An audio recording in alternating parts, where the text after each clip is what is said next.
पर अगली बार 101 के बाद वो 102 नहीं है, वो 101 का 1%।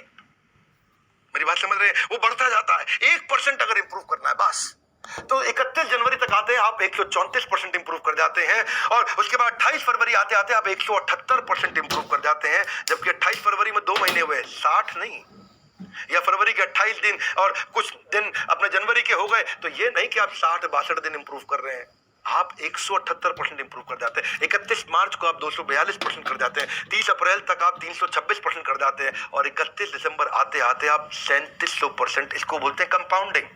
शेयर मार्केट वाले तो बहुत अच्छे से समझते हैं कंपाउंडिंग को। देखो, न्यू लर्निंग प्रीवियस लर्निंग के नए बेस पे ऐड हो जाती है, इसलिए रोज सोचना है मैं 1% और कैसे इंप्रूव करूं।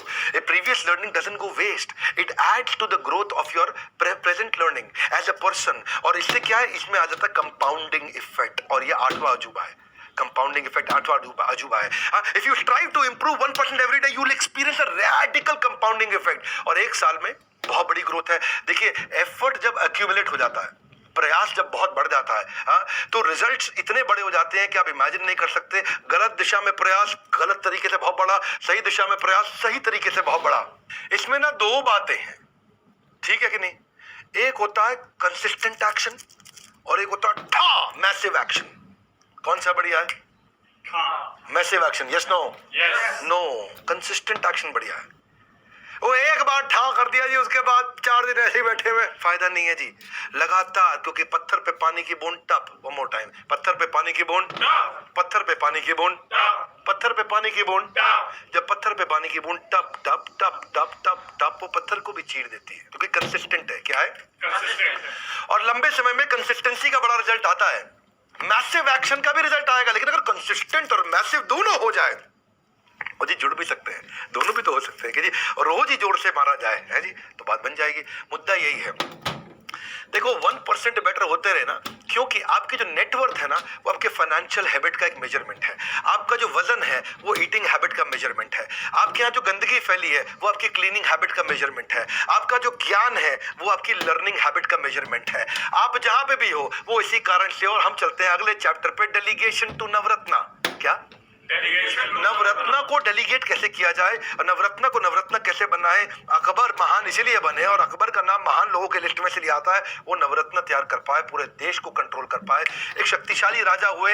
बहरहाल इस पे मैंने अकबर पे वीडियो बनाया, कुछ लोग फेवर में थे, कुछ लोग फेवर में नहीं थे। हम उस पे मुद्दे में नहीं जाएंगे, हम जाएंगे कि नवरत्न बनाए कैसे। वन मोर टाइम, नवरत्न बनाए, जबरदस्त नवरत्न, आज तक उनकी बात होती है। उससे पहले कृष्ण की बात सुनते हैं। कृष्ण क्या कहते हैं?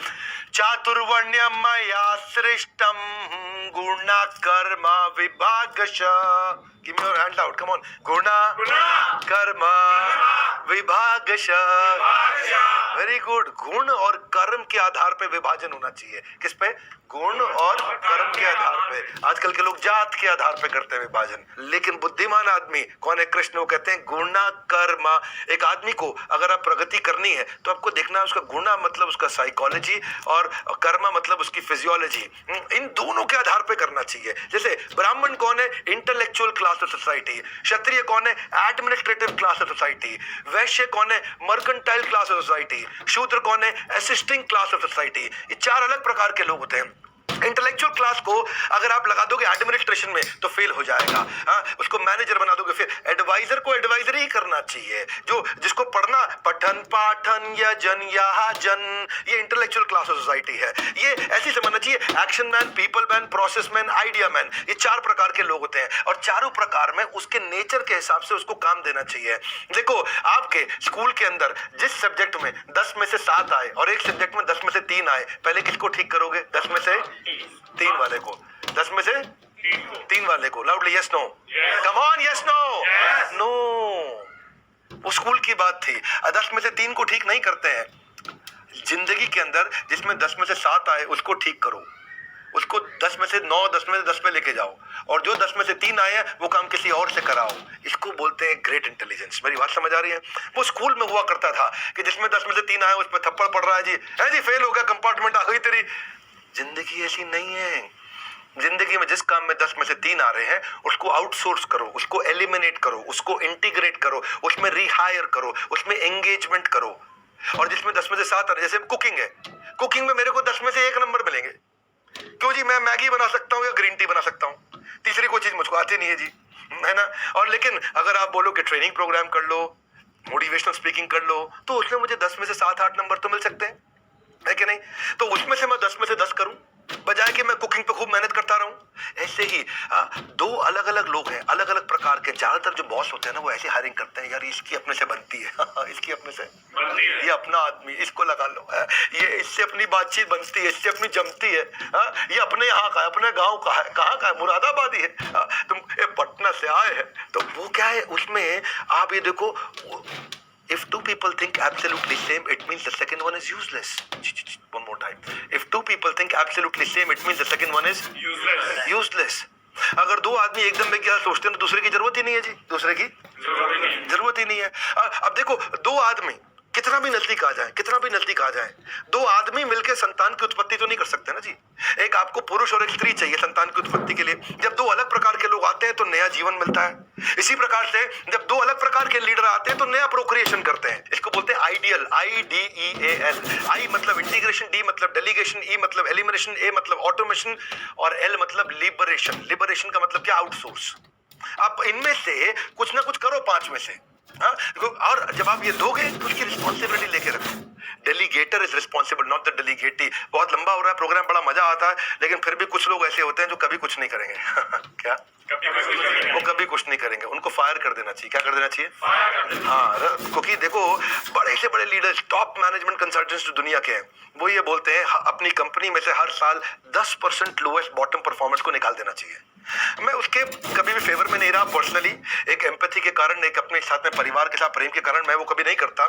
पर हाँ, सिद्धांत ये है, मैं गलत कर रहा हूँ, सिद्धांत यही है कि जो बिल्कुल लोएस्ट 10% है उनको फायर कर देना चाहिए। फायर करना भी जरूरी होता है, हालांकि ये स्ट्रेसफुल है, हालांकि ये डिफिकल्ट है, लेकिन फायर करने से पहले एक परफॉर्मेंस इंप्रूवमेंट प्लान बना दो, ताकि उसको पता चल जाए भाई मैं खराब चल रहा हूं। उसमें उसको क्लियरली आप बता दो, आर्टिकुलेट कर दो कि ये आपके प्रॉब्लम एरिया है, ये आपके गोल्स हैं, इनको ठीक कर लो भैया। उसको टाइम मिल जाएगा। उसके साथ ट्रेल मेल डाल दो। पहली मेल में उसको बता दो, ये भैया पहली बार परफॉर्मेंस इंप्रूवमेंट प्लान दे रहे हैं तुमको, दूसरी बार एक और वार्निंग दे रहे, तीसरी बार एक और वार्निंग दे रहे। जब 6 महीने तक आपने 3 मेल डाल दिया, उसको भी समझ आ गया भैया मेरे से नहीं हो रहा, आपको भी समझ आ गया भैया उससे नहीं हो रहा, तो आपने डॉक्यूमेंट भी कर दिया, तो कोई झगड़ा नहीं है। उसको बोलिए हमारे साथ जुड़े रहने के लिए आपका हृदय की गहराइयों से प्रेम पूर्वक बहुत बहुत धन्यवाद। उसके भी समझ में आ जाएगा भैया धन्यवाद होगा, थैंक यू कर दिया बहुत। अब देखो पता है क्या है, यही फायर कृष्ण ने भी किया था। वन मोर टाइम, यही फायर कृष्ण भी देखे यार अपनी टीम में गड़बड़ हो रही है बहुत। कृष्ण ने दुर्योधन को खूब समझाया, बचपन से समझा रहा, दुर्योधन की समझ में नहीं आ रही क्योंकि वो रहता शकुनी के साथ में। तो कृष्ण ने देखा कि भैया द्यूत क्रीड़ा में दिक्कत किया, लाक्षागृह में दिक्कत किया, हाँ जी, और ऋषि मैत्रेय की भी इंसल्ट कर दी, साम्राज्य वापस देने का प्रॉमिस भी तोड़ दिया, भीम को पॉइजन दे रहा है जी। और जब देखो कभी यहाँ चीटिंग, कभी इसको मारने की कोशिश कर रहे हैं, कभी द्रौपदी का वस्त्र हरण करने की कोशिश कर रहे हैं, तो कृष्ण ने PIP में डाल दिया। किस पे डाल दिया? बोला परफॉर्मेंस इंप्रूवमेंट प्लान। अभी आ रहे सारे पांडव, देखो भाई तुम्हारी लास्ट ईमेल डाल रहा हूँ। कृष्ण क्या बोले? लास्ट ईमेल डाल रहा हूँ, उनको 5 गांव दे दो। क्या दे दो? अच्छा, लास्ट ईमेल पे भी परफॉर्म नहीं किया अर्जुन, दुर्योधन, लास्ट ईमेल पे भी परफॉर्मेंस नहीं आई, तो दुर्योधन ने, कृष्ण ने क्या बोला? फायर। क्या बोला? वही तो कृष्ण कह रहे हैं, तस्मात् उत्तिष्ठ परंतप, उठो अर्जुन, अब युद्ध करो। क्या करो? इसीलिए लोएस्ट 10% को फायर कर देना चाहिए। बहरहाल फायर से हम वापस आते हैं हायर पे कि कैसे टीम को बिल्ड करें। अपने नवरत्न आइडेंटिफाई करो, आपकी कंपनी में कौन नवरत्न बन सकता है। सारे नहीं बन सकते। One more time, come on, क्या सारे नहीं बन सकते? अच्छा, जो बन सकता है, हमारा सोनू है, ये नवरत्न है। अब सोनू को नवरत्न है, इसको और आगे बनाना है, तो सोनू को जो काम कुकिंग नहीं आती, उसको 10 में से 3 नंबर मिलते, तो मैं कुकिंग पे लगाऊं उसको? नहीं, मैनेजमेंट में उसको 10 में से 7 मिलते हैं, उसको और अच्छा मैनेजमेंट कराएं, तो उसका कॉम्पिटेंसी ढूंढे। इसका 10 में से 3 किस चीज में आता है, 10 में से 7 किस चीज में आता है, जिसमें 10 में से 7 आता है उसमें उसको और आगे बढ़ाएं।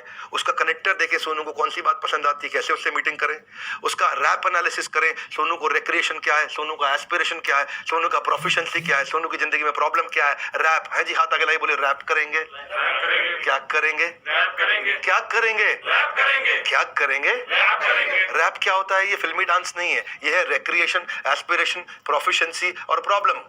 सोनू की जिंदगी में प्रॉब्लम क्या है वो सॉल्व करो, उसे क्या अच्छे से आता है, प्रोफिशिएंसी उसको आगे बढ़ाओ, एस्पिरेशन वो जिंदगी में बनना क्या चाहता है, और फिर उसका रोल स्टेटमेंट गोल स्टेटमेंट बना के उसको आगे बढ़ाओ। उसको बोलते हैं बिल्डिंग नवरत्ना। क्या बोलते हैं? यही अकबर ने भी किया था, यही मैं आपको भी कह रहा हूं। उम्मीद से ज्यादा ज्ञान देने का है वादा। वन मोर टाइम, उम्मीद से ज्यादा ज्ञान देने का है वादा। तो टिक जाओ मेरे साथ। You got it right. देखो, समय के पास इतना समय नहीं है कि वो आपको दोबारा समय दे सके। ये ठीक निकल गया। वन मोर टाइम, क्या समय के पास इतना समय नहीं है कि वो आपको दोबारा समय दे सके। इसीलिए क्या कर लो, वीडियो को शेयर कर लो, चैनल को सब्सक्राइब कर लो, आगे बढ़ते हैं। Collaborative advantage. One more time. एक और एडवांटेज है, ये कॉम्पिटिटिव एडवांटेज नहीं है, ये साथ में जुड़ के काम करने वाली एडवांटेज है। भगवान राम ने बड़ा जबरदस्त कोलैबोरेटिव एडवांटेज दिखाया। समझना मेरी बात। ये वो एडवांटेज है कि आप सारे कंपटीशन को बिना कॉम्पिटिटिव एडवांटेज के खत्म कर सकते हो। अगर आपकी टीम में सिनर्जी आ जाए, आपकी टीम में एक नया road to new level of success आ जाता है। आप लोगों के पोटेंशियल को एक्सप्लोर कर पाते हो। जब अलग अलग इंडिविजुअल जाके मिलकर कोलैबोरेट बढ़िया से कर पाते हैं। Coming together is a beginning, keeping together is a progress, but working together is success. जब आप मिलकर काम कर पाते हैं, जुड़ के काम कर पाते हैं, आप स्टाफ को मोबिलाइज कर पाते हैं, कोलैबोरेटर्स को साथ जोड़ते हैं, आप improvement, innovation, experience, market reach, loyalty, income, revenue सब बढ़ा पाते हैं। तो भैया करना क्या है? कॉमन पर्पस ढूंढो 10 तरह के लोगों में कि भाई ये क्यों कोलैबोरेट करना है। उनके अंदर कॉमन भावना लेके आओ। क्यों करें कोलैबोरेट, क्यों बनाओ। फिर अपॉर्चुनिटी क्रिएट करो। ये प्रोजेक्ट में कोलैबोरेट करते हैं, अपॉर्चुनिटी आ गई। फिर पार्टिसिपेशन इंक्रीज करो कि भाई अगर करोगे तो आपको मैं ऐसा तारीफ दूंगा बढ़िया से, है कि नहीं है? Because effort that is appreciated gets repeated one more time. Effort that is appreciated gets repeated one more time. Effort that is appreciated gets repeated है जी। क्योंकि जिस व्यवहार पे दोगे पुरस्कार, उसी व्यवहार को दोहराएगा बार बार। वन मोर टाइम, जिस व्यवहार पे दोगे पुरस्कार, उसी व्यवहार को दोहराएगा बार बार। तो आप सही व्यवहार में पुरस्कार दे दो, एंगेज पार्टिसिपेशन, और एक्सेलरेट करा दो। स्पीड बढ़े, फटाफट तेजी से आगे बढ़े, पार्टनरशिप्स बिल्ड करें, छोटे कंट्रीब्यूशन को रिवॉर्ड करें। एक बार क्या हुआ जी, अब भगवान राम को अरेंजमेंट हो गया, पता चल गया कि भाई अपना एनिमी का डेस्टिनेशन क्या है जी। इंटरनेशनल ऑपरेशन से श्रीलंका जाना पड़ेगा। कहाँ जाना पड़ेगा? श्रीलंका जाना है मदर सीता को लेके आने के लिए वापस। अच्छा, ये क्या ग्लोबल मामला हो गया जी, अपनी टेरिटरी के बाहर है। अच्छा, वहां पे जाने का कोई अरेंजमेंट नहीं, उस समय एयरपोर्ट था नहीं। अच्छा, फ्लाईओवर तैयार करना था। क्या तैयार करना था? पूरा ब्रिज बनाना था। अच्छा, ब्रिज बनाने के लिए जेसीबी तब कंपनी आई नहीं थी, दिक्कत चल रही थी बहुत। तो वानर लोगों ने कहा जी हम करते हैं मदद। उन्होंने बड़े बड़े चट्टान उठा करके डाले, जय श्री राम। क्या बोले? जय श्री राम। और जी सबने अपने डालने शुरू किया जी, चट्टान तैरने लगी, बहुत बढ़िया। वहीं एक छोटी सी गिलहरी भी आई। कौन आई? वो छोटा सा कंकड़ लेती मुंह में जाकर के वहां पे छोड़ाती, फिर लेती पे जाके छोड़ाती। कुछ वानर को जो आया गुस्सा, और तू हमारा रास्ता खराब कर रही है, बीच में तेरे को देखे तेरे पे पाँव ना आ जाए, और तू उठा कितना रही है, इतना सा उठा रही है, और हम इतना उठा रहे हैं, और चल साइड हट। वो गिलहरी का जी मोटिवेशन डाउन हो गया। कई एम्प्लॉय होते हैं जी कंपनी में, वो थोड़ा ही कंट्रीब्यूट करते हैं, लेकिन आपको तूने किया ही किया है जी जिंदगी में, तू पैदा ही गलत हुआ है जी, तू तो बिल्कुल मतलब तू गलत ही नक्षत्रों में पैदा हो गया था, है जी। तो अब आदमी भी दुखी हो लेता है, क्या करे। अब गिलहरी हो गई दुखी, तो गिलहरी का मोटिवेशन हो गया डाउन, गिलहरी का परफॉर्मेंस भी डाउन हो गया। गिलहरी गई बॉस के पास, बोले मैं सीईओ के पास जा रही हूँ, चेयरमैन के पास। वो पहुंच गई प्रभु राम के पास। यदि देखना जरा आपके जनरल मैनेजर क्या बोल रहे हैं मेरे को, वाइस प्रेसिडेंट लोग आपके। वो बोले यार ये बात तो ठीक है, तो गड़बड़ हो गई। तो सारे वानर बुलाए। क्या बुलाए? सारे वानर बुलाए। बोले इधर आओ भाई, क्या चक्कर है? उन्होंने कहा भाई वानर लोगों ने कि ये छोटी सी गिलहरी इतना सा कंकड़ डाल रही, इससे होगा क्या? तब भगवान ने उनको बताया, मेरी बात समझो, जो बड़ी बड़ी चट्टाने हैं, वो बड़ी बड़ी चट्टाने यानी कि बड़े बड़े डिपार्टमेंट, ये अपनी अपनी चट्टाने अलग अलग काम कर रही है। उनको जोड़ने के लिए छोटे छोटे कंकड़ और मिट्टी चाहिए, नहीं तो उनमें गैप रह जाएगा, उनमें गैप रह जाएगा। इसीलिए छोटे छोटे कंट्रीब्यूशन इंपॉर्टेंट है। अगर ये बीच में कंकड़ और मिट्टी नहीं डालेगी तो चट्टान के बीच का गैप आपका पुल तोड़ देगी, खराब कर देगी। और दूसरी बात, गिलहरी उठा सकती थी 10 ग्राम, पर उठा रही है 50 ग्राम, और तुम उठा सकते थे 500 किलो, तुम उठा रहे हो 250 किलो। यानी कि तुम अपनी कैपेसिटी का 50% कर रहे हो, ये अपनी कैपेसिटी का 500% कर रही है। तो भगवान राम ने फॉर्मूला दे दिया, how much you did upon how much you could do multiplied by 100, है जी। ये हो गया परफॉर्मेंस मैनेजमेंट है। हाउ मच यू डिड, वो जी मैं उठा रहा हूं जी 250 किलो। कितना उठा सकते थे? How much you could do, बोला 500 किलो, मतलब you are working 50% of your capacity. गिलहरी ने उठाया कितना? How much you did 50 gram, लेकिन उठा कितना सकती थी? Denominator 10 gram. ओहो, 500%। तो भगवान ने यही बताया कि हर एक के कंट्रीब्यूशन को समझना चाहिए, रिकॉग्नाइज करना चाहिए, वो अपनी क्षमता से ज्यादा कर रही है। और फिर भगवान राम ने गिलहरी की पीठ पे हाथ फेरे, और वहां पे 3 लाइनें, so lovingly when he stroked the squirrels back and that's when those 3 stripes they appeared, है जी। और ये बड़ी फेमस बात हो गई है। कृष्ण क्या कहते हैं इस विषय में? विद्या विनय संपन्ने ब्राह्मणे गविहस्तिनी शुनि च एव स्वपाके च पंडिता समदर्शिना। ये बोला 5वें अध्याय के 18वें श्लोक में। टीम मैनेजमेंट और कोलैबोरेशन पे कृष्ण ने गीता में श्लोक दिया। पता था आपको? पता था? नहीं पता था? आज सुनिए फटाफट से। कोलैबोरेशन पे कृष्ण क्या कहते हैं? विद्या विनय संपन्ने। जब विद्या आती है तो विनय आ जाता है। हाथ आगे लेके आ जाता है। विनय मतलब विनम्रता। जब रियल विद्या आती है तो आदमी विनम्र हो जाता है। और उसके बाद क्या करता है? ब्राह्मणे गवि हस्तिनी शुनि स्वपाके पंडिता समदर्शिना। हाथ आगे ऐसा लाइए, ऐसा लाइए, बोलिए समदर्शिना। लिटिल लाउडर, कम ऑन, समदर्शिना। मतलब जो इंटेलिजेंट आदमी है समान दर्शन से देखता है। समदर्शिना क्या? समान दर्शन से। ब्राह्मण है, गाय है, गवि, हस्तिनी मतलब हाथी, शुनि मतलब कुत्ता, स्वपाके मतलब कुत्ते को मार के खाने वाला, सबको समान दृष्टि से देखता है। ये कृष्ण बोल रहे हैं। इसका मतलब क्या है? रिस्पेक्ट। रिस्पेक्ट का मतलब है respect. Come on time, come on, क्या? रिस्पेक्ट। दोबारा देखो, सामने वाले में अच्छी क्वालिटी मिलेगी। रिस्पेक्ट, दोबारा देखो। री मतलब दोबारा और स्पेक्ट मतलब जस्ट देखो उसको, आपको अच्छी चीजें मिलेंगी। और यही बात कृष्ण और भगवान राम दोनों सिखा रहे हैं कि सामने वाले में कैसी अच्छी क्वालिटी निकालो, उसकी क्वालिटी को ढूंढ करके साथ में जोड़ो। वो है कोलैबोरेटिव एडवांटेज। कम ऑन, क्या है? सुधर जाएंगे बिजनेस के हालात आपके फायदे की जब होगी बात। ध्यान रखना मेरे दोस्त, नो रिपीट टेलीकास्ट। ज्ञान एक ऐसा निवेश है जिसका मुनाफा हमें जीवन के अंत तक मिलता है। इसलिए दो काम, चैनल को सब्सक्राइब करो, वीडियो को जरूर शेयर कर दो, जरूर। ऐसा ना हो कि आप तो पूरा आनंद ले रहे हो, वीडियो खत्म हो जाएगा, दूसरों को आपके जानकारी में आनंद नहीं मिल पाएगा। अगला अध्याय, listening leadership. Listening leadership is equal to trust and influence. Trust और इन्फ्लुएंस यानी कि विश्वास और उसके ऊपर अपना प्रभाव। देखो, जितना बड़ा पर्पस है उतनी बेटर लिसनिंग होती है। जब आदमी को पर्पस मिल जाता है तो लिसनिंग हो जाती है। महाभारत के अनुसार एक परीक्षित महाराज जो थे वो अर्जुन के पौत्र थे, ग्रैंडसन, और अभिमन्यु के पुत्र थे, सन। तो परीक्षित महाराज जो थे वो बड़े राजा थे।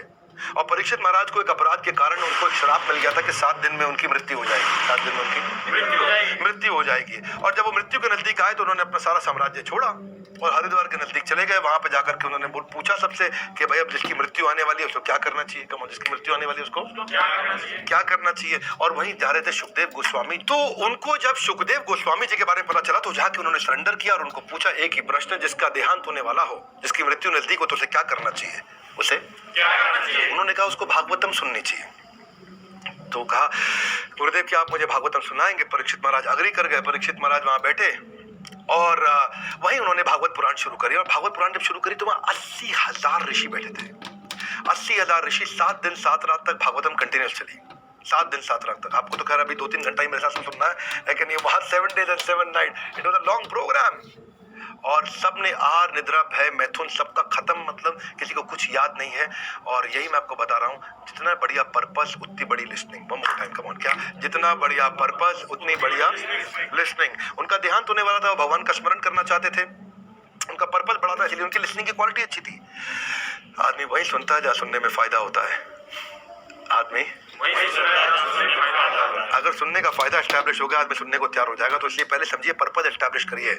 और जब श्रोता और वक्ता दोनों अच्छे हैं, दोनों निष्ठावान है, तो फिर तो कोई दिक्कत ही नहीं है। और वही अर्जुन के साथ भी हुआ। अर्जुन पहले अध्याय में कंफ्यूजन पे थे, 18वें अध्याय में क्लैरिटी पे थे। पहले अध्याय में पजल थे, 18वें अध्याय में पर्पस थे। तो इसलिए यही चेंज लेकर के आना है, क्योंकि पहले अध्याय के 28वें श्लोक के अंदर अर्जुन ने पूछा भी। अर्जुन जब जिस समय बिल्कुल कहते confusion to clarity, Bhagavad Gita क्या है? कंफ्यूजन टू, पहले कंफ्यूजन थी, बाद में क्लैरिटी थी। बड़ी सिंपल सी बात है, नहीं सब क्लियर हो गया। जब कंफ्यूजन थी तब अर्जुन क्या बोल रहे थे? दृष्ट्वा में इमं स्वजनम कृष्ण युयुत्सम समुपस्थितम सीदंति माम गात्रहानि मुखम च परिशुष्यति।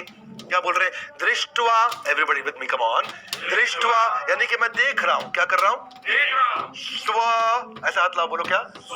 जन्म कृष्णा, यानी कि मेरे ही रिश्तेदार है। स्वजनम, ये सब मेरे ही स्वयं के, मेरे अपने रिश्तेदार है। स्वजनम कृष्णा युयुत्सम, युद्ध करने आए हैं। समुपस्थितम, सब उपस्थित हो गए पूरे कुरुक्षेत्र में। सीदंति माम गात्रहानि मुखम च परिशुष्यति, मेरे पूरे लिम्स इस समय मैं घबरा रहा हूं, कांप रहा हूं, मेरा मुंह सूख रहा है। मुखम च परिशुष्यति। अगले श्लोक में कहते हैं वे पतुश्च शरीरे में रोम हर्चश्च जायते, पूरे रोंगटे खड़े हो गए मेरे शरीर में। सारे रोंगटे खड़े हो गए। गांडीवम संस्कृते हस्तात्, मेरा गांडी भी खिसक के नीचे गिर गया है। हाँ, त्वचा एवा परिदह्यते, त्वक मतलब त्वचा, मेरी त्वचा भी जल रही है। अर्जुन इतना घबराए हुए थे, ये थी कंफ्यूजन। बाद में हुआ क्लैरिटी।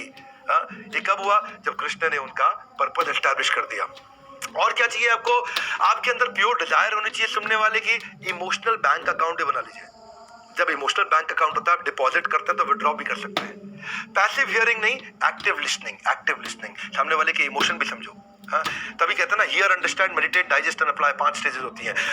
और ये भी चेक करो कि आपका इस समय लिसनिंग रेशियो कैसा है।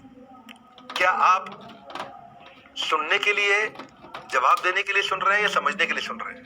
कई लोग जवाब देने के लिए सुनते हैं। बोल ले, बोल ले, बोल बोल, पहले बोल, तो बोल बोल थोड़ी बात।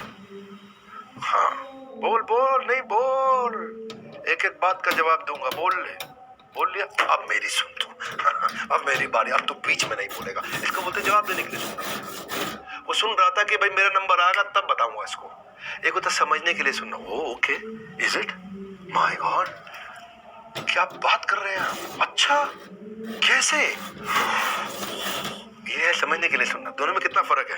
आप कैसे सुन रहे हैं? आपका रेशियो क्या है लिसनिंग का? एम्पैथी है कि नहीं है? कई लोग की ऑटोबायोग्राफिकल लिसनिंग होती है। वो अपने बारे में बता रहा है, अपने बारे में सोच रहा है। वो बोल रहा है मैंने बड़ी परेशानी सही। अरे तूने क्या परेशानी सही जो मैंने सही? वो कह रहा है भाई साहब मैं बहुत थका हुआ। तू क्या थका है जो मैं थका हुआ था? वो कुछ भी बोल रहा है, वो अपनी कहानी सुना रहा है। और मैं नई गाड़ी लेके आया, तू क्या गाड़ी लेके आया जो मेरे पास है गाड़ी? ये ऑटोबायोग्राफिकल लिसनिंग आदत होती है जी कहीं पे। वो कुछ भी बोल रहा है, अपनी सुनाएगा जी, है जी, अपनी बायोग्राफी बीच में ले आता है। अब ज्यादातर लोग रिस्पॉन्ड करने के लिए सुनते हैं। जो लीडर जो नहीं सुनते हैं ना, जो लीडर नहीं सुनते हैं ना, जो लीडर नहीं सुनते हैं, उनके पास सुनाने वाला कोई बचेगा भी नहीं। ये मुद्दा जी, जिनके पास कोई सुनाने वाला नहीं बचेगा, सब चले जाएंगे, फिर सब हाँ करने वाले मिलेंगे और सुनाने वाला कोई नहीं मिलेगा। एक दिन दिक्कत आएगी। अगर बनना है अच्छा लीडर तो सुनना शुरू कर दीजिए। लीडरशिप का पहला मंत्र क्या है? गुड लिसनर बनना है। गुरु आपको क्या बनना है? गुड लिसनर बनना है। और लिसनिंग के जो है ना फाउंडेशन है, वाई, पर्पस एस्टैब्लिश कर दो, ट्रस्ट आएगा, उससे बात बनेगी। वरना वैसे अगर ट्रस्ट नहीं हो तो 25% ज्यादा बात समझ में आती ही नहीं है। इसलिए लिसनिंग लीडरशिप ही है, ट्रस्ट और इन्फ्लुएंस। और जब ट्रस्ट आता है तो बात बन जाती है। अगर करनी है नए बिजनेस की शुरुआत, अगर करनी है नए बिजनेस की शुरुआत या एग्जिस्टिंग बिजनेस को बढ़ाने की बात, या किसी बिजनेस को बढ़ाने की बात, तो जुड़े रहो मेरे साथ। हाँ जी, जुड़े रहो मेरे साथ। वीडियो को शेयर करिए, यूट्यूब चैनल को सब्सक्राइब करिए। आगे चलते हैं। Determined leader, one more time, come on, क्या? डिटरमिन्ड लीडर है जी। प्रभुपाद का एग्जांपल लेते हैं जिसमें उनके बराबर की डिटर्मिनेशन मैंने किसी में नहीं देखी। उनका जन्म हुआ था 1896 में, 125 साल हो गए आज उनके जन्म को। और ये इसलिए 125th एनिवर्सरी के रूप में भी आज उनका हम सम्मान करना चाहते हैं। हिज डिवाइन ग्रेस अभय चरणारविंद भक्ति विलास स्वामी श्रील प्रभुपाद, जो कि इस्कॉन के फाउंडर आचार्य है, वो 1896 में जन्म लिया। पहली बार वो अमेरिका तब गए जब वो 70 साल के थे और केवल $5 थे उनके पास में और कुछ भगवत गीता थी। और भगवत गीता की दुनिया को ट्रेनिंग लेकर के आए। वैसे 1922 में उन्होंने गांधी का मूवमेंट भी ज्वाइन किया था। और बाद में 1923 के अंदर वो प्रयागराज में अपना एंटरप्रेन्योरियल स्टेंट यानी कि अपना स्टार्टअप पे शुरू करने गए थे, फार्मेसी का, इलाहाबाद के अंदर। और जब उन्होंने पढ़ाई करी तो अंग्रेजों से डिप्लोमा लेने के लिए मना कर दिया। बोला ये तो हमारे देश के साथ गद्दारी होगी। श्रील प्रभुपाद देशभक्त भी थे और सबसे बड़ी बात वो तो कृष्ण के भक्त थे। और 1922 में जब वो अपने गुरु श्रील भक्ति सिद्धांत सरस्वती ठाकुर से मिले तो उनके गुरु ने उनको एक ही इंस्ट्रक्शन दिया कि आप भगवत गीता का ज्ञान पूरी दुनिया को अंग्रेजी में देकर के आओ, क्योंकि आप पढ़े लिखे हो। और वहीं पे बात बड़ी सिंपल है, जब आप सुनते हैं ध्यान से, इच्छा से, है जी, तब आपको बड़ा रिजल्ट मिलता है। श्रद्धावान लभते ज्ञानम तत्पर सत्येंद्रिया ज्ञान लब्ध्वा परम शांतिम अचिरेणाधिगच्छति। कृष्ण क्या कहते हैं? जिसके पास श्रद्धा है उसको ज्ञान प्राप्त होता है। आइए विद मी, कम ऑन, जिसके पास श्रद्धा है उसको ज्ञान प्राप्त होता है। श्रद्धावान लभते ज्ञानम, ये नहीं। देखते हैं आज ये विवेक बिंद्रा क्या बताता है। बड़ा भगवत गीता कर रहा था जी, देखते हैं आज तो होगा। पता है क्या, प्रोग्राम के एंड में आप देख लो है जी, लेकिन याद कुछ नहीं रहेगा क्योंकि आप देखने बैठे थे। ये दिक्कत है। लेकिन मुद्दा क्या है? श्रद्धावान लभते ज्ञानम जैसे श्रद्धा होती है तो ज्ञान अंदर प्रवेश करता है। ज्ञान लब्ध्वा पराम शांतिम, जैसे ये ज्ञान लब्ध्वा यानी कि प्राप्त होता है तो पराम शांतिम, रियल शांति प्राप्त होती है। वरना तो दुनिया भर में stress, anxiety, depression, tension, suicide सब कुछ भरा ही हुआ है, बहुत ज्यादा है कि नहीं है। तो मुद्दा ये है कि उन्होंने फिर भगवद गीता को ट्रांसलेट भी किया, दुनिया भर में लेके भी गए। उनका जो स्टार्टअप था वो $5 से चालू हुआ था, उस समय के 40 रुपए। रास्ते में 38 दिन की यात्रा के अंदर उनको 2 बार हार्ट अटैक भी आया, क्योंकि समुद्र से गए थे भाई, टिकट खरीदने का हवाई जहाज से पैसा नहीं था, क्योंकि फ्री की टिकट मिली थी। इतना हार्डशिप उन्होंने सहा और जाकर के टॉम्स्किन स्क्वायर पार्क में सोचा कि मैं अगर दुनिया का सबसे बड़ा काम करना तो दुनिया का सबसे बढ़िया शहर न्यूयॉर्क से शुरू करता हूँ। वहां जाके सबसे डिफिकल्ट मैन पावर उन्होंने चुनी, हिप्पीज। कौन चुनी? हिप्पीज। उस समय जो है ना यूएस और वियतनाम वॉर से वो लोग थे जो पूरे समाज को छोड़ करके सड़क पे आकर के सड़क पे ही मैथुन क्रिया करते थे, सड़क पे ही मूत्र त्यागते थे, सड़क पे ही वो रहते थे, सड़क पे ही वो सोते थे और सब चरस, गांजा, भांग सब लिया करते थे, पूरी तरह नशे में रहते थे। उनसे किसी को कोई मतलब नहीं, ना उनके आगे कोई, ना उनके पीछे कोई, बस उसके बाद वो जमीन पे लेटे हैं और वही मैथुन क्रिया भी कर रहे हैं। बोले ये सबसे मुश्किल लोग है। अगर इनको मैंने बदल दिया और इनका जीवन मैंने सरल कर दिया, इनकी बुरी आदतें छुड़वा दी, तो दुनिया मेरे को मान जाएगी। तो बात यही थी जी कि दुनिया वो चाहते थे कि भगवत गीता का लोहा माने, तो मैं प्रयास करूंगा। निमित्त मात्र भव सव्यसाची, वो निमित्त मात्र बने। उन्होंने बहुत प्रयास किया और हिप्पीज को हैप्पी बनाया उन्होंने। बहुत मुश्किल आई उनको, एक रेंटेड छोटा सा कमरा बड़ी मुश्किल से मिला था, कोई इंफ्रास्ट्रक्चर नहीं था, कोई पैसा नहीं था उनके पास, कोई सीड फंड नहीं था उनके पास।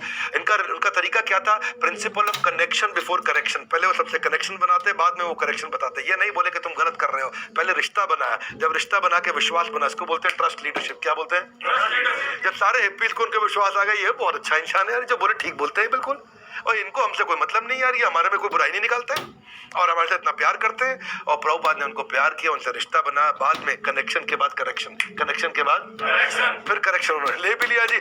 1967 में उन्होंने, उसके बाद उनके साथ में मिला, देखा उनके पास पैसों की बहुत कमी थी, बहुत स्ट्रेस चल रहा था। 67 में उन्होंने बोला एक काम करते हैं, अगरबत्ती का बिजनेस करते हैं जी। और अगरबत्ती उन्होंने बनवाई और अगरबत्ती लोगों को बेचनी शुरू करी, उससे रेवेन्यू आया। तो उन्होंने छोटा सा एक मंदिर, एक टेम्पल, एक सेंटर, एक बड़ा अच्छा सेंटर बनाया जहाँ भगवत गीता सिखाने लगे, भगवत गीता सिखाने लगे, किताबें भी भेजने लगे।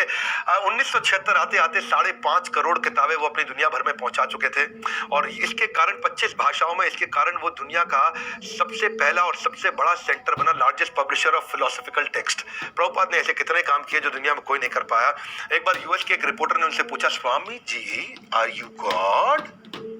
वो उनका स्टाइल भी अलग है जी, मैं उनका स्टाइल में नहीं बोल पाता, पर जी आप भगवान लग रहे हो मुझे, भगवान हो आप? प्रभुपाद बोले नहीं नहीं, मैं भगवान का नौकर हूँ। तो वो हैरान हो गया जी। ओ इंडिया से हमेशा लोग आते थे, कहते थे मैं भगवान, तुमको बना दूंगा भगवान। और पहली बार आदमी आया जो कह रहा है मैं भगवान नहीं, भगवान का नौकर हूँ। वो बड़ा रिपोर्टर कंफ्यूज हो गया। फिर प्रभुपाद ने बोला, सुनो अखबार में छापोगे? बोले हाँ, I want to change my statement because I could not give you the full reply. उनको लगा अच्छा बोलेंगे मैं भगवान हूँ। उन्होंने बोला नहीं, भगवान तो खैर मैं नहीं हूँ, मैं भगवान का नौकर भी नहीं हूँ। बोले क्यों, मतलब फिर क्या हो? बोले भगवान का नौकर बनने की कोशिश कर रहा हूँ। तो असली आंसर यही है जी, I am only trying to become servant of the god. I am always servant of God, but it is for you to recognize.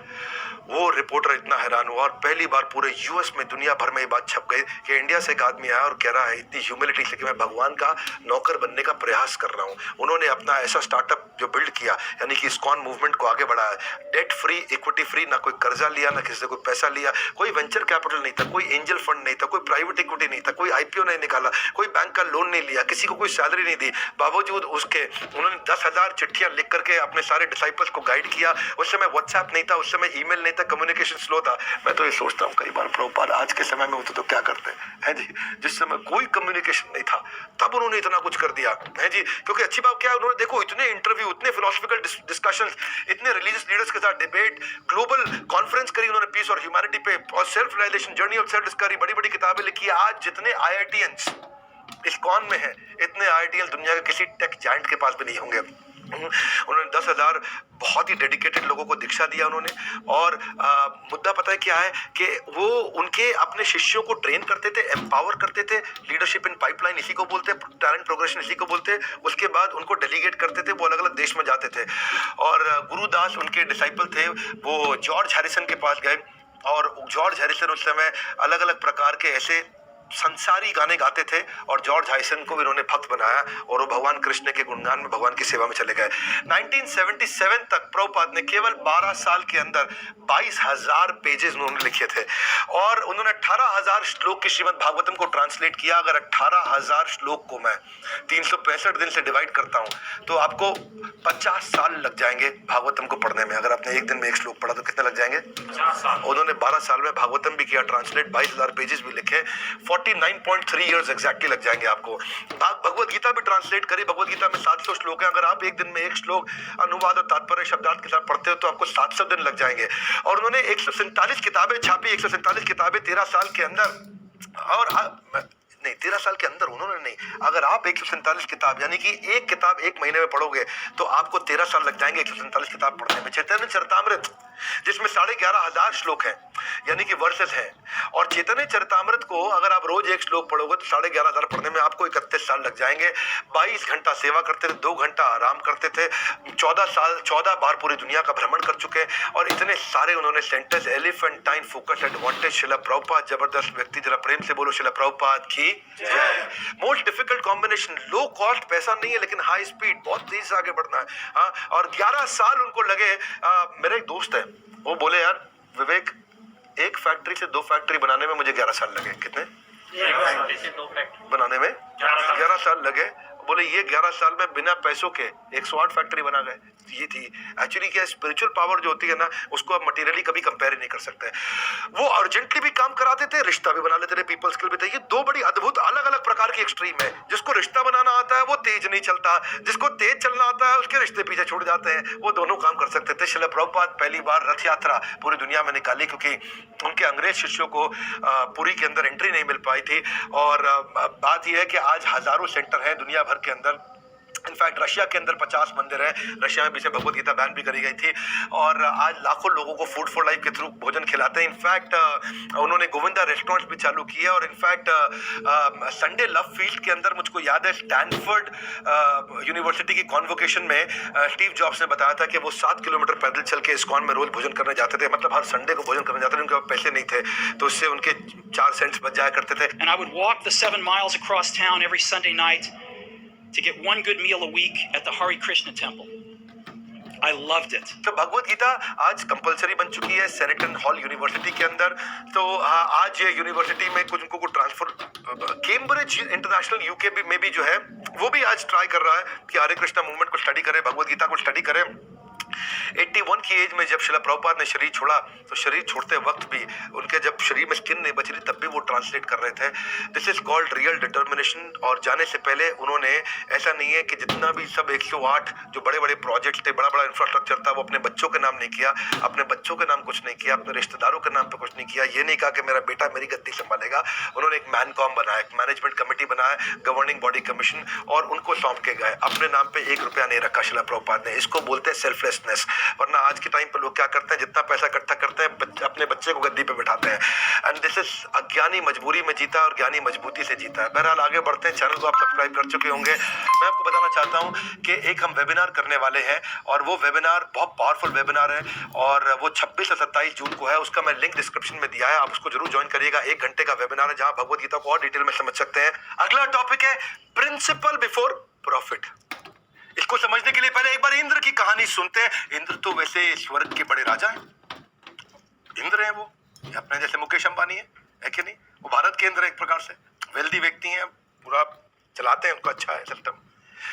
तो बृहस्पति मुनि जो है ये अपना देवताओं के गुरु हैं। ये अपना वहां से निकल रहे थे। इंद्र के यहाँ अपना अच्छा सेलिब्रेशन चल रहा था, समझ रहे हैं? मतलब जो देवी सेलेस्टियल सेलिब्रेशन होता है, बढ़िया music and dance, everything was good. तो अपना खान पान में व्यस्त थे इंद्र। वो खड़े होना भूल गए। जब गुरु आते हैं तो गुरु का सम्मान होना चाहिए भाई। गुरु, हम क्या समझ रहे हैं गुरु के बारे में कि सरेंडर होना चाहिए, सबमिशन होना चाहिए, जिन लीडर से हम सीखते हैं, जिनसे हम। ठीक नहीं लगा बृहस्पति मुनि को। उन्होंने कहा थोड़ी शिक्षा तो मिलनी चाहिए इंद्र को। उन्होंने इंद्र को श्राप दिया तो वो बन गए सुअर, हॉक, पिग। सुअर की फैमिली में आकर के यहाँ पे अपने पृथ्वी पे सेटल हो गए। अब काफी दिन चल रहे थे, ठीक हो गया था, मतलब उनका परिवार बन गया था अपना। वहां पे उनकी पत्नी सुअर थी, बच्चे सुअर थे, सब थे। तो वहां लेकिन क्योंकि ऊपर पीछे स्वर्ग में टेंशन हो गई, सब खाली है। मेनली तो वो काफी काम संभालते थे 14 प्लेनेटरी सिस्टम में, भाई उनका बड़ा पोजीशन है ना। अगर मुकेश अंबानी नहीं होए तो रिलायंस की बाकी कंपनीज में तकलीफ तो आ ही जाएगी एक लेवल पे, क्योंकि काफी इन्वॉल्वमेंट रहता ही है। तो जनलोक, महरलोक, तपलोक, यज्ञ लोक, स्वर्ग लोक, ब्रह्मा के लोक तक। तो ब्रह्मा जी सोचे इंद्र की एब्सेंस में टेंशन हो रही है, चलो चल के इंद्र को लेके आते हैं। वो आए पृथ्वी पे। अब ब्रह्मा आके इंद्र को बोले, इंद्र चलो। बोले आप कौन? बोले मैं ब्रह्मा हूं, मेरे को जानते नहीं। स्वर्ग चलो। बोले वो कहाँ है, वहां क्या है? तुम्हारा घर है स्वर्ग। अच्छा, तो ये क्या खा रहे हो वहां पे? तो तुम्हें 56 भोग मिलेगा। बोले वो ठीक है, लेकिन क्या मुझे मलमूत्र मिलेगा वहां पे? वो नहीं मिलेगा। लेकिन वहां तुम्हारी इतनी सारी राजकुमारियां हैं, अप्सराएं हैं। अच्छा चलो चलो चलो। एक मिनट, मेरी पत्नी स्वर मिलेगी वहां पे? क्या बात करते हो, वो थोड़ी मिलेगी, ऐसे थोड़ी है। इतनी अप्सराएं तुम कहा? कंफ्यूज हो गया यार, मेरी पत्नी भी नहीं मिलेगी, मेरा खाना भी नहीं मिलेगा। बोले लेकिन वो तुम्हारा असली घर है। अच्छा चलो चलो चलने दे। एक मिनट, मेरे वो शुअर बच्चे मिलेंगे वहां पे? कैसी बात करते, तुम्हारे अपने बच्चे हैं, वो थोड़ी मिलेंगे। इंद्र कंफ्यूज हो गए। ना मेरा घर भी छीन रहा है, मेरी पत्नी भी छीन रहा है, बच्चे भी छीन रहा है, और मेरा इतना बढ़िया मलमूत्र, बढ़िया अरेंजमेंट है, वो भी नहीं मिलेगा वहां पे। तो इंद्र बोले, हे ब्रह्मा, बेवकूफ बनाते हो मुझको, कहाँ लेके जा रहे हो? एकदम बिल्कुल सेट हूँ यहाँ पे, तो पता नहीं क्या स्वर्ग कर रहे हो, जाओ यहाँ से। और ब्रह्मा की बुद्धि चकरा गई, और वहां से ब्रह्मा ने लेसन दिया, ये होता है एक आम इंसान का जीवन। विषयाविनी वर्तन्ते निराहारस्य देहिनाम रसवर्जम रसोपस्यम परम दृष्ट्वा निवर्तते। क्या कहते हैं कृष्ण दूसरे अध्याय के 59वें श्लोक में, कि इंसान एक बार जिस रस को टेस्ट करता है, निचले रस को, तो उसमें एडिक्ट हो जाता है, उसको लगता है वही संसार है। और जैसे ही उसको उसका ऊंचा टेस्ट मिलेगा तभी वो उसको छोड़ पाएगा। जब और उससे ऊंचा रस मिलेगा तब वो नीचे वाले को छोड़ पाएगा। जैसे अगर आपको सेम प्राइस पे होंडा सिटी और मर्सिडीज मिले, सेम प्राइस पे, दोनों 10 लाख की मिल रही हो, तो आप क्या लोगे? मर्सिडीज लोगे आप, क्योंकि ऊंचा रस है वो, है कि नहीं? अभी लेकिन जब तक आपको पता ही नहीं मर्सिडीज होती है, आपको लगता है होंडा सिटी सब कुछ। वही हो रहा था इंद्र के साथ में। इंद्र को शारीरिक लेवल का जो वहां पे आनंद मिल रहा था वो नहीं आ रहे थे। ये समस्या पे कृष्ण ने क्या बताया कि when you develop a higher test then you can discard the lower one. इसके ऊपर मैंने एक वीडियो भी बनाया था। इसमें जो जीवन में आनंद मिलता है वो बॉडी प्लेटफॉर्म पे, मेंटल प्लेटफॉर्म पे, फिर इंटेलेक्चुअल और सबसे ऊपर स्पिरिचुअल। जो नीचे के हैं बॉडी, मेंटल, इंटेलेक्चुअल, ये टेम्पोररी है, स्पिरिचुअल परमानेंट है। और यही इसी को चलते मैंने चर्चा किया था, girl statement versus goal statement. हाँ, कृष्ण क्या कह रहे हैं? सेक्स स्टेटमेंट नहीं, सक्सेस स्टेटमेंट। सेक्स स्टेटमेंट को छोड़ के जब सक्सेस स्टेटमेंट पे फोकस करोगे, सेक्स से अपने आप आपका ध्यान हट जाएगा। गर्ल की जगह जब गोल पे ध्यान लगाओगे तो गर्ल से अपने आप ध्यान हट जाएगा। आपको सब बंद नहीं करना, हायर टेस्ट डेवलप करना है। आपको जाके जंगल में नहीं रहना, हायर टेस्ट डेवलप करना है। लोग कहते हैं कि मैं भगवत गीता पढ़ूंगा तो सन्यासी ना बन जाऊं। अरे अर्जुन सन्यासी थे क्या? बढ़िया फर्स्ट क्लास गृहस्थ थे, अपना बढ़िया आराम से चला रहे थे सब कुछ। तो ऐसा नहीं है कि भगवत गीता में बोल रहे हैं सब छोड़ दो। वो कह रहे हैं ऊंचा रस, हायर टेस्ट को बिल्ड करें। The spiritual level is the highest taste. तो वो टेम्पररी नहीं है। इसी के साथ चलते हैं अपने अगले चैप्टर पे, शार्पनिंग द सॉ। धार लगाना। क्या लगाना? धार लगाना। हाँ, धार लगाना।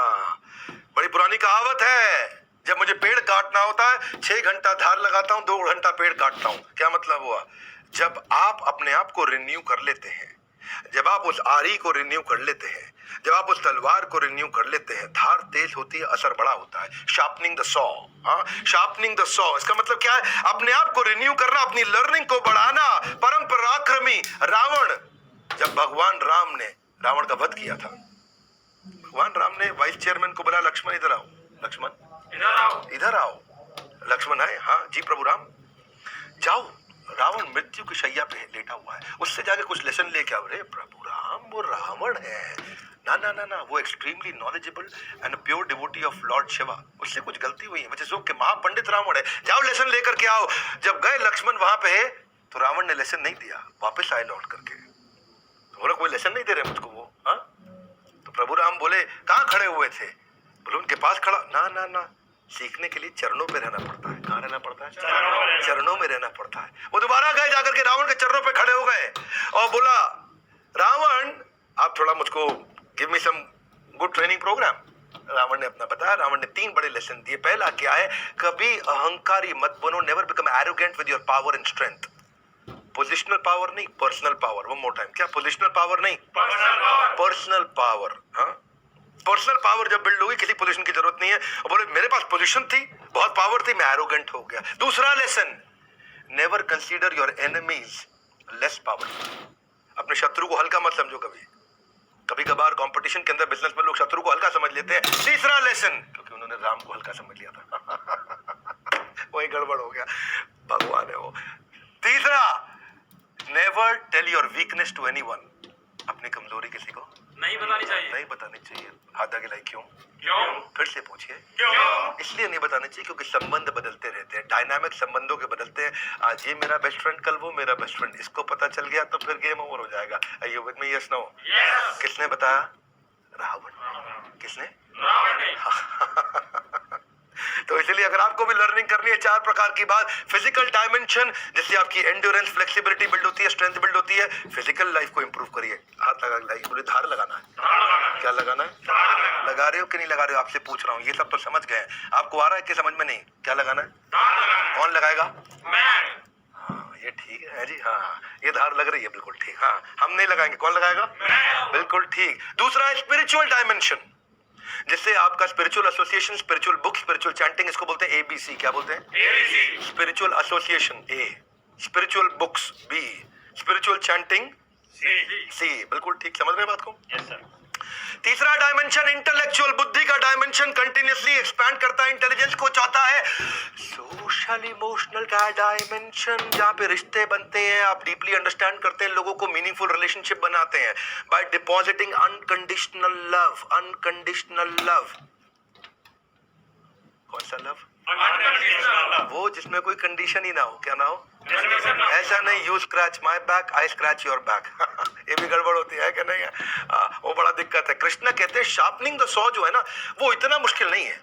इसमें क्या डिसिप्लिन चाहिए? युक्त आहार विहारस्य युक्त चेष्टस्य कर्मसु युक्त स्वप्नावबोधस्य योगो भवति दुःखः। हाथ आगे लाइए। आहार युक्त होना चाहिए। युक्त होना चाहिए। ये नहीं कि पूरा लच्छा पराठा दाल मखनी लगाए जा रहे हैं, आज छोले भटूरे ले आ भैया। युक्त आहार।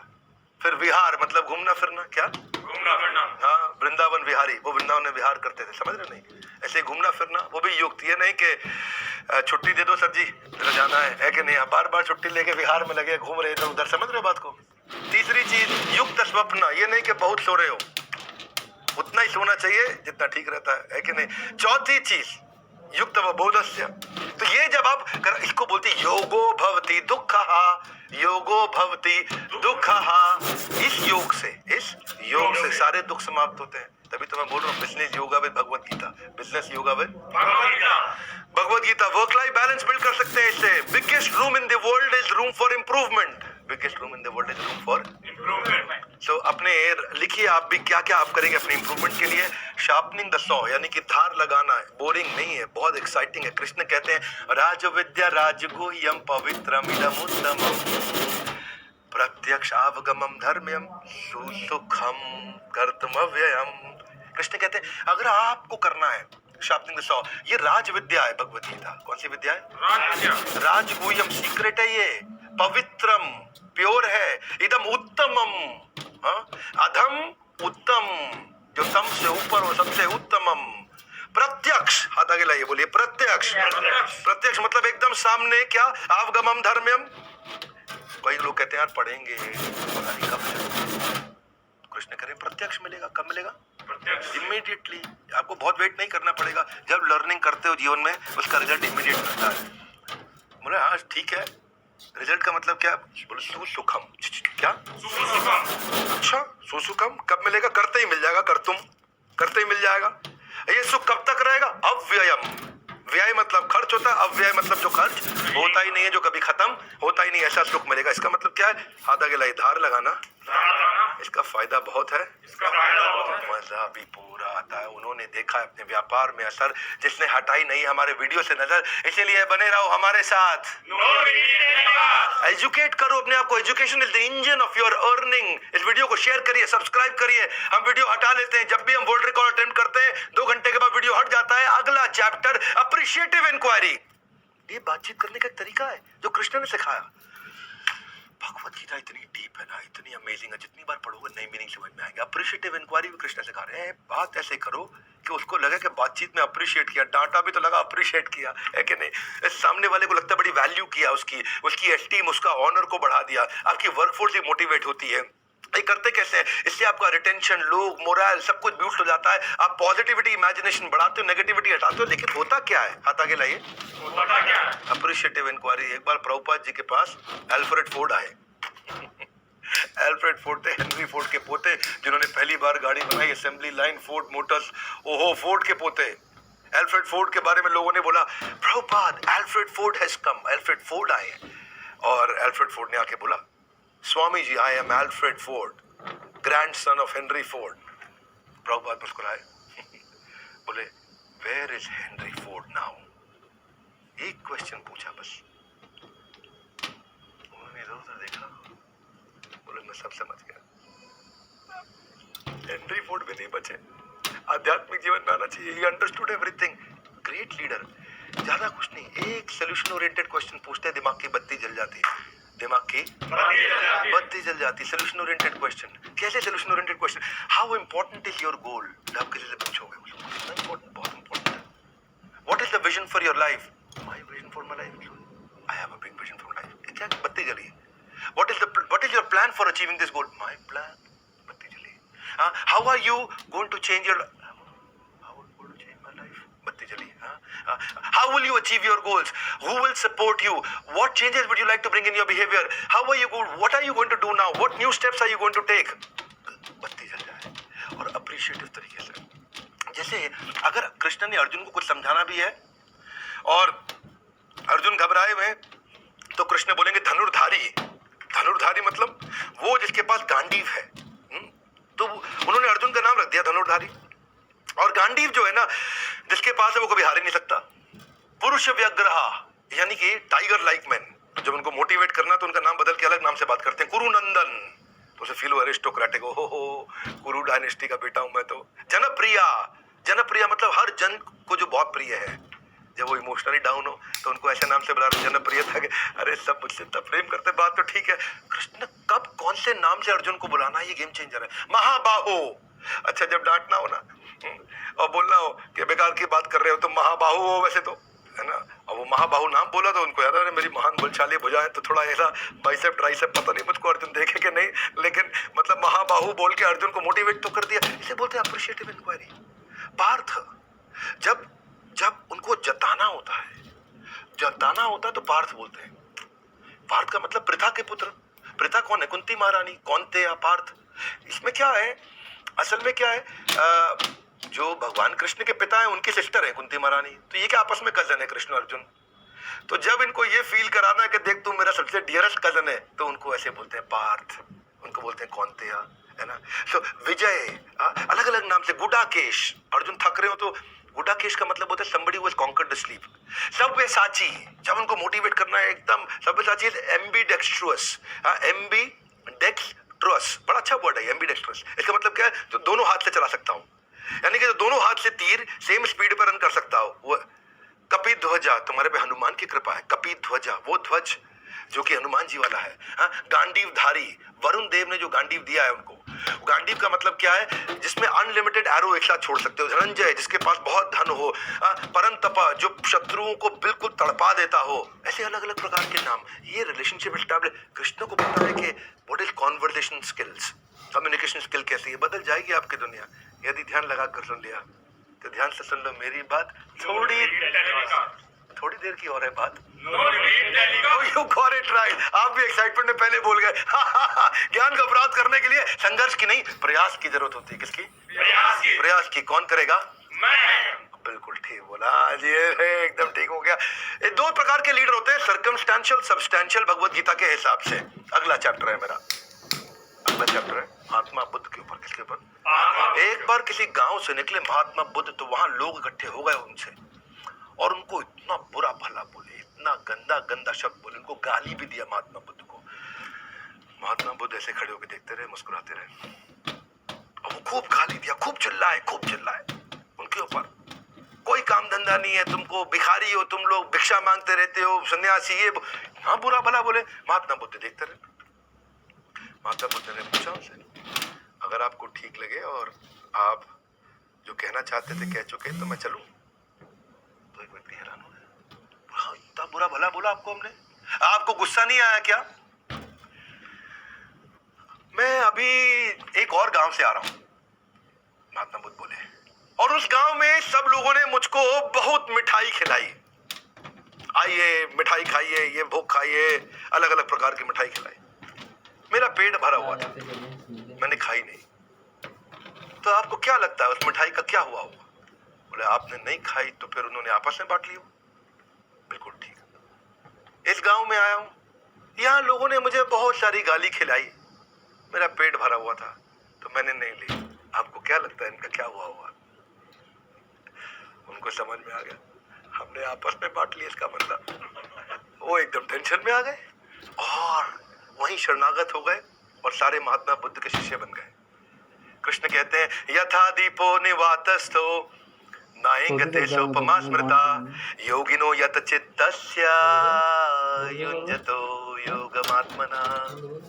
क्या कहते हैं कृष्ण? कृष्ण क्या बढ़िया तरीके से बात करते हैं। यथा दीपो निवातस्थो, यथा मतलब जिस प्रकार, क्या जिस प्रकार दीपक दिया, निवात कफवात पे सबने सुना होगा भैया। वात का मतलब होता है वायु, क्या होता है? वायु। निवात मतलब विदाउट वायु, है कि नहीं? वात मतलब वायु, निवात मतलब विदाउट वायु। जिस प्रकार दीपक बिना वायु के स्थान में न इंगते, हिलता नहीं है, खड़ा रहता है, स्टिल स्टेबल। स उपमा स्मृता, मैं ऐसी ही एक और उपमा देता हूं कि योगी व्यक्ति भी जो है उसका भी चित्त ऐसे ही स्टेबल रहता है, वो भी डिस्टर्ब नहीं होता, वो भी इतना स्टेबल रहता है। इसको बोलते हैं स्टेबिलिटी ब्रिंग्स यू एबिलिटी, मतलब सब्सटैंशियल, और एक होता है सर्कमस्टेंशियल। सर्कमस्टेंस अच्छे तो ये खुश, सर्कमस्टेंस खराब तो ये दुखी।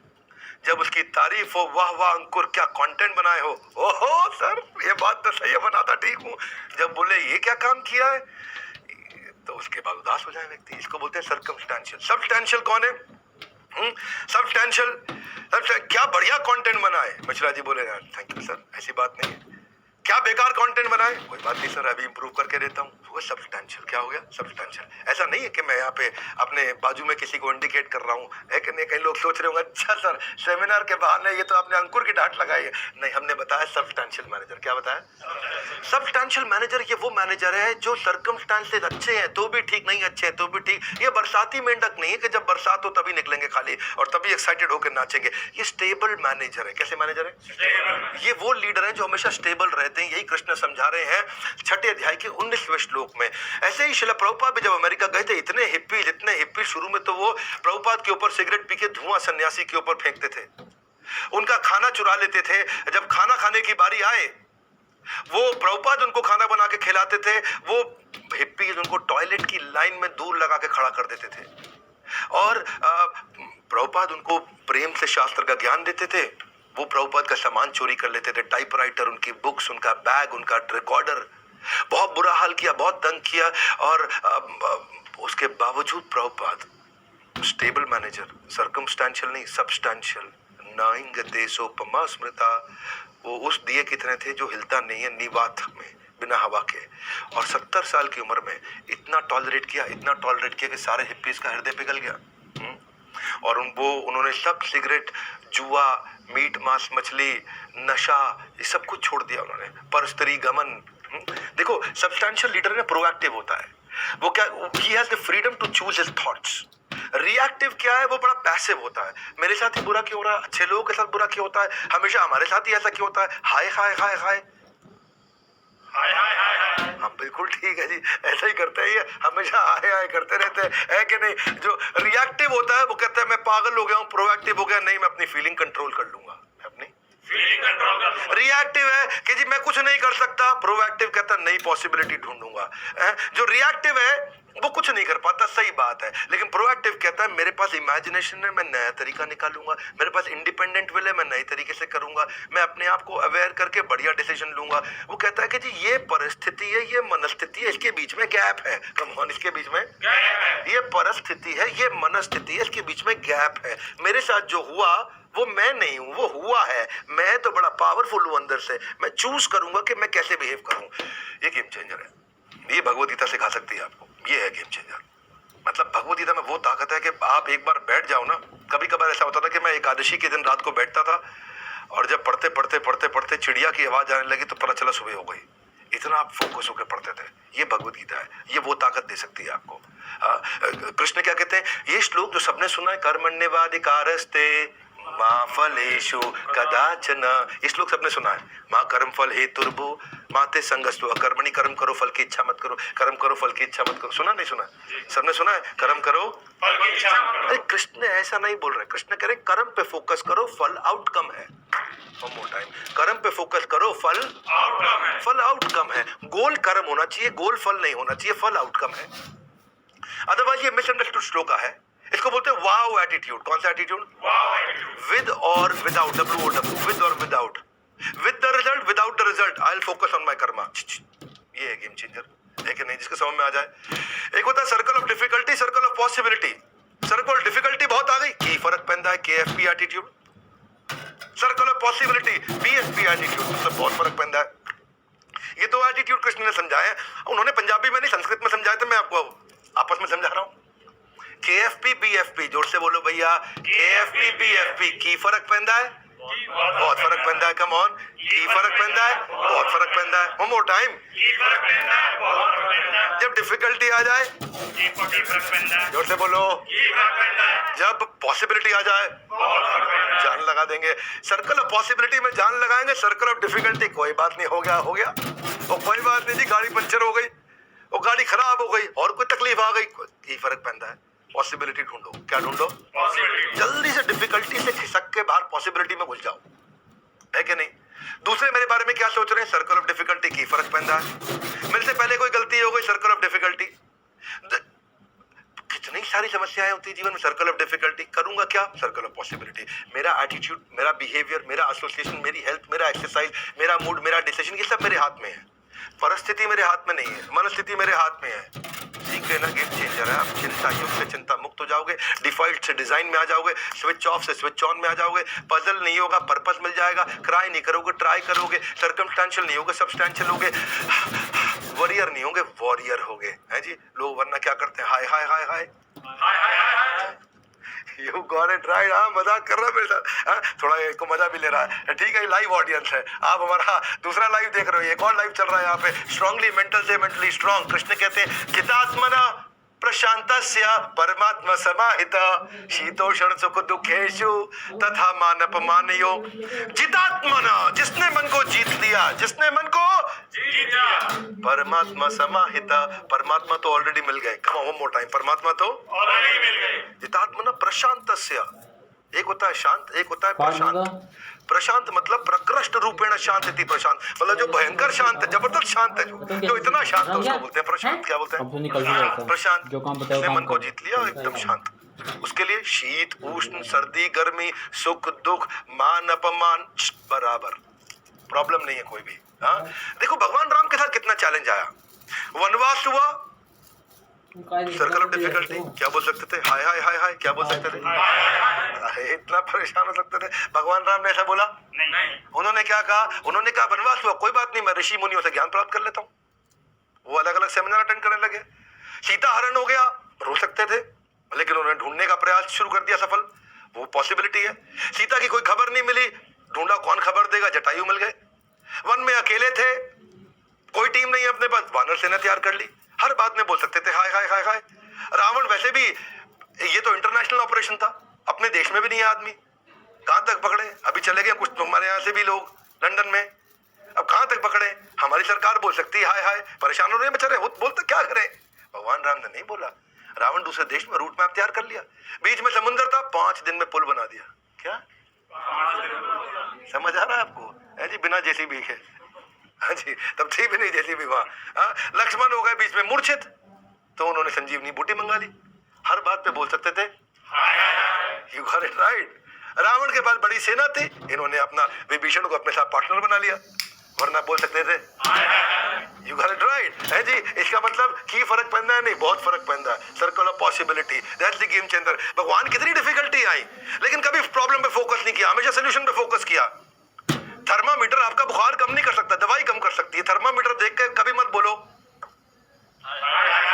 वही तो बोलते हैं लोग, ये दिक्कत है, आपको दवाई खानी है। ठीक है, ऐसा ही हर सिचुएशन आपके कंट्रोल में नहीं आती है, सिचुएशन को कंट्रोल में लाना पड़ता है। ये स्टिमुलस है। कोरोना में दुकानें बंद हो गई है, आपका रिस्पांस क्या है? ऑनलाइन काम शुरू कर दो। हाँ, आपने पुरानी गलती कर दी, कोई बात नहीं, एडमिट करो, करेक्ट करो, लर्न करो, आगे बढ़ो, है जी। रिस्पॉन्सिबल, रिस्पॉन्सिबल का मतलब है रिस्पॉन्सिबल। क्या? रिस्पॉन्सिबल। रिस्पॉन्सिबल का यही मतलब है, एबिलिटी टू रिस्पॉन्ड। अपने आप को याद दिलाओ कि मेरे पास मनस्थिति है, परिस्थिति अलग है। वो कुछ जो मेरे साथ हुआ है वो असलियत नहीं है, असलियत यहाँ पे है, मेरी मर्जी है। भूल कर भी नहीं कराना जाने की भूल, भूल कर भी नहीं करना जाने की भूल, भूल कर भी नहीं करना जाने की भूल, नहीं तो मिस हो जाएगा अगला बिजनेस टूल, है जी। ये ठीक लगा बने रहो मेरे साथ। अनपढ़ वो नहीं है जो पढ़ नहीं पाते, अनपढ़ तो वो है जो सीखना नहीं चाहते। इसलिए आप भी सीखना चाहते हैं, वीडियो को शेयर जरूर करिएगा, सब्सक्राइब जरूर करिएगा। नीचे बहुत लोग कमेंट कर रहे हैं